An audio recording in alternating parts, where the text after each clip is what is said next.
নমস্কার বন্ধুরা। তো আজকে তোমাদের সামনে নিয়ে চলে আসলাম একটি মুখরোচক জলখাবার নিয়ে।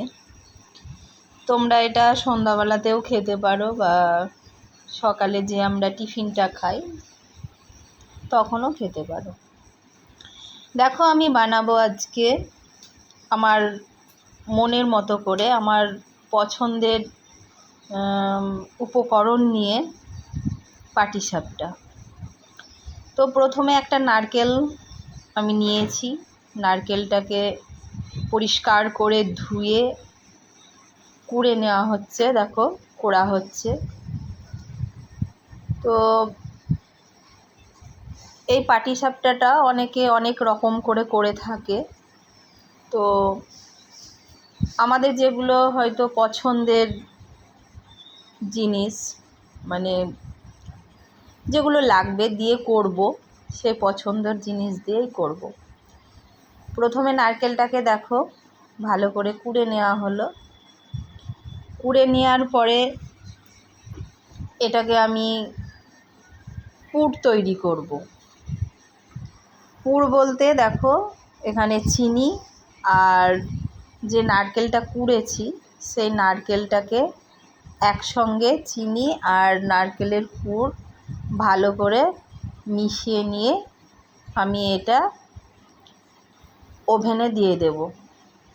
দেখতেই পাচ্ছ, চিনি আর নারকেল যেটা কুড়েছিলাম সেইটা একসঙ্গে মিশিয়ে আমি ওভেনে বসিয়েও দিয়েছি, নাড়াচাড়া করছি। তো এই খাবারটা কার কার পছন্দ বা বাড়িতে তৈরি করেছো তোমরা, কি কি উপাদান দিয়ে বা আরও কীভাবে তোমরা করেছো, বা যারা করেছো অবশ্যই তোমরা এই ভিডিওটা, রেসিপিটা অবশ্যই দেবে। আমি তোমাদের মতো করেও বাড়িতে আমি চেষ্টা করব করার। তো দেখো, এখন আমি নাড়াচাড়া করছি। পুরটাকে বেশ একটু সেদ্ধ করে নেব, কারণ নারকেল তো একটু হজমের সমস্যা হতে পারে বা হয় এরকম। তো ওর জন্য আমি বেশ কিছুক্ষণ নাড়াচাড়া করছি। নাড়াচাড়া করার পরে এর মধ্যে আমি কিছুটা আরেকটু দুধ দিয়ে দেব। যে নারকেলের যে জলটা বেরিয়েছিল ওটা দিয়েই আমি নাড়াচাড়া করলাম। তো নাড়াচাড়া করার পরে দেখো, পাশে আমি দুধ গরম করছি। তো ওই দুধটা আমি কিছুটা ওই নারকেলের যে কোড়া হয়েছিল তো ওর মধ্যে আমি দিয়ে দিলাম। দিয়ে আর কিছুক্ষণ নাড়াচাড়া করব। আর একটু নাড়াচাড়া করলেই আমার পুরটা তৈরি হয়ে যাবে। তো এইভাবে নারকেলের নাড়ু তৈরি করে রসকরা, যেটা খেতে দারুণ সুন্দর হয়। তো আমি চেষ্টা করব ওই রসকরার নাড়ুর কিভাবে তৈরি করি সেটাও একটা ভিডিও দেওয়ার চেষ্টা করব তোমাদেরকে। তো যাই হোক, আজকে যেহেতু আমি পাটিসাপটা বানাচ্ছি তো পাটিসাপটারই কথা বলবো। তো দেখো, প্রায় আমার হয়ে গেছে, আর একটু হবে, এখনও গালাগা হয়নি। দেখো, আমার হয়ে গেছে, কেমন লালচে লালচে ভাব হয়ে গেছে। তো আমার পুর একদম রেডি হয়ে গেছে, তৈরি হয়ে গেছে। তো আর একটা পাত্রে আমি নিয়েছিলাম আটা, যেটা গমের ময়দা। অনেকে অনেক রকম করে চালের গুঁড়ো দিয়েও করে, যেটা আতপ চালের গুঁড়ো, ওটা দিয়েও করে। তো আমি গমের যে আটা সেটাই আমাদের পছন্দ বেশি, তো ওটা দিয়েই আমি করছি। তো দেখো, আমার আর একটা পাত্রে ময়দা ভালোভাবে আমার গুলে নিচ্ছি নাড়াচাড়া করে। তারপরে দেখো, আমি তাওয়া বসিয়ে দিয়েছি। তো তার মধ্যে যে গুলে রেখেছিলাম ময়দাটাকে আমি ভালো করে ছড়িয়ে দিলাম।